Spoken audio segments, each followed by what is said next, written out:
Hello guys, good morning. તો સવારમાં mummy મને ઉઠાડી. મને ઉઠવાનું મન નહોતું, સન્ડે છે એટલે આજે તો પણ ઉઠવું પડ્યું મારે. જબરજસ્તી મમ્મી ઉઠાડી અને હું ચા પીવા બેસી ગઈ. ચા પીને નાહી ધોઈને તૈયાર થઈ ગયા. આ મારો આજનો આઉટફિટ.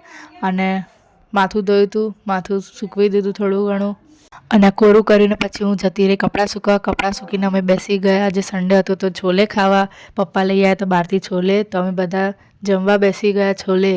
આજે તો યમ્મી છોલે લાવ્યા હતા પપ્પા, તો બેસી ગયા જમવા. બસ આજે સન્ડેના છોલે. અને પછી મેં ઘસી નાખ્યા વાસણ. ફટોફટ વાસણ ઘસીને પછી હું બેસી ગઈ યુટ્યુબ જોવા. અને નાના છોકરાઓ સાંજે રમતા હતા તો મેં એ લોકોને થોડી વાર જોઈ લીધા. અને પછી હું બેસી ગઈ ગુલાબજાંબુ ખાવા અને જોઈ લીધું થોડી વાર રીલ્સ.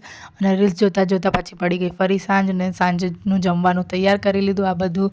અને મેં વઘારી આજે ખીચડી વઘારીને કુકર કરી દીધું બંધ. તો આજે ચાલી થોડી મસ્તી. અને આરોહીન મમ્મી મસ્તી કરતા હતા. પછી જોયું થોડી વાર ટીવી. પછી અમે ગયા. તો હવે અમે ગાર્ડનમાં બેસીશું. આ રહ્યું અમારું ગાર્ડન આજનું. મારા ફ્રેન્ડ્સ વેટ કરી રહ્યા. પછી અમે આવી ગયા ઘરે અને હું સૂઈ ગઈ. તો મેં કહી દીધું લાઈક કરો, સબસ્ક્રાઈબ કરો અને બેલ આઇકન દબાવવાનું ભૂલતા નહીં. Bye, good.